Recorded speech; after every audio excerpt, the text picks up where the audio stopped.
Hace aproximadamente 2 meses estaba conduciendo el taxi, un día más haciendo mi trabajo habitual, aunque estaba más emocionado que cualquier otro día, pues al llegar a casa me encontraría a la familia reunida para celebrar el cumpleaños de mi esposa.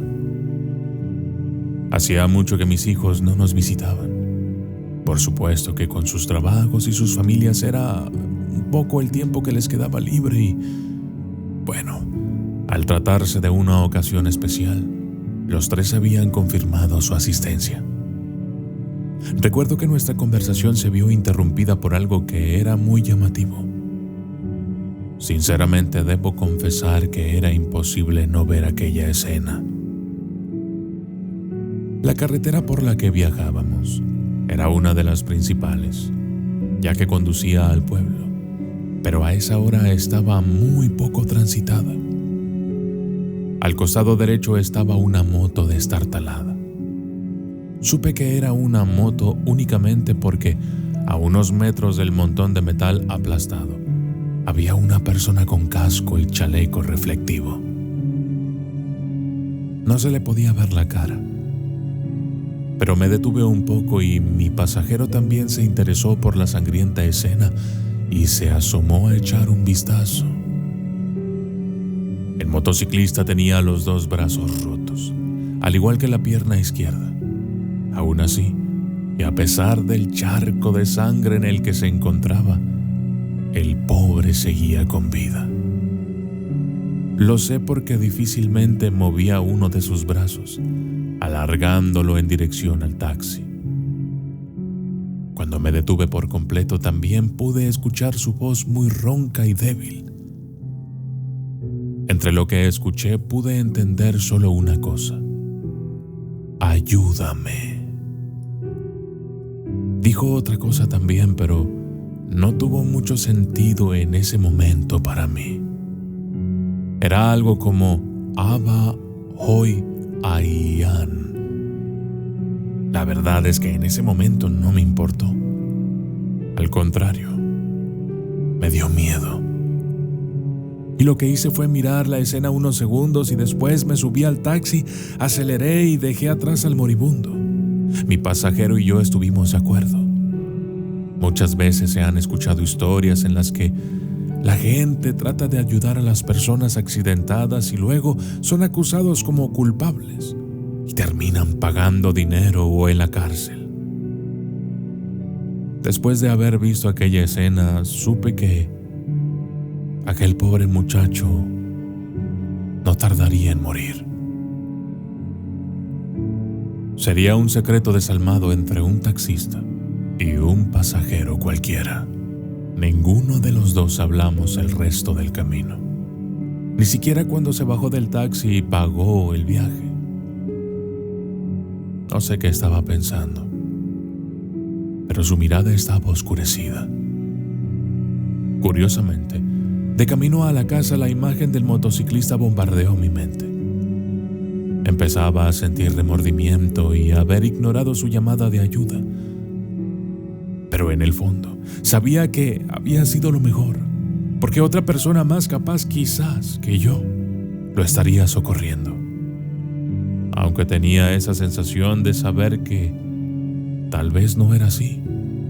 Tal vez seguía ahí tirado esperando ser rescatado o quizás él, finalmente, ya estaría muerto.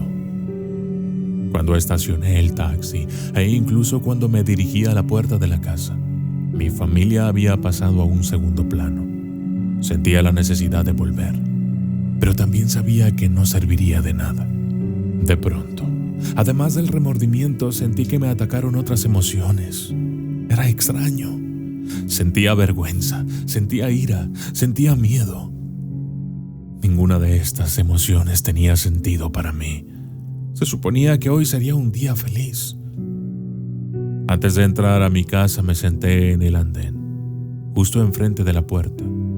Las cosas me estaban dando vueltas y sentía que me congelaba. La emoción por verlos había vuelto con más fuerza. Todas las sensaciones extrañas estaban desapareciendo poco a poco y llegué a pensar que estaba siendo víctima de un ataque de nervios o algo por el estilo. Me puse de pie y caminé hacia la puerta. En ese momento sonó el teléfono. Escuché emocionada a mi mujer decir que tal vez era yo. Aunque me fue difícil concentrarme en lo que decía, pues, aunque suene exagerado, con el sonido del teléfono, otra extraña sensación me atacó sin dejar espacio a mis sentimientos. Fue el terror puro. Sentí el vacío que se experimenta al caer en picado por una montaña rusa. Quise gritar, pero no sabía por qué. Así es que abrí la puerta, y cuando entré, Carla y Alex sujetaban a mi esposa con fuerza. Ella estaba gritando. Lo podía ver, pero no entendía qué decía. Bueno, sí entendía lo que decían, pero mis pensamientos simplemente estaban en otra parte. Más exactamente, en la carretera, cerca del motociclista. Ese motociclista que ahora, al escuchar a mi esposa, adquiría un rostro y un nombre. Lo que mi esposa desesperada estaba tratando de decir era que el menor de mis hijos, Adrián, había muerto en un accidente. No sé cómo, pero lo supe, y unas horas más tarde lo confirmaría. Él era el conductor de la moto que dejé tirado en la carretera. Y cuando dijo Abba hoy Ayan, en realidad me había dicho: papá, soy Adrián.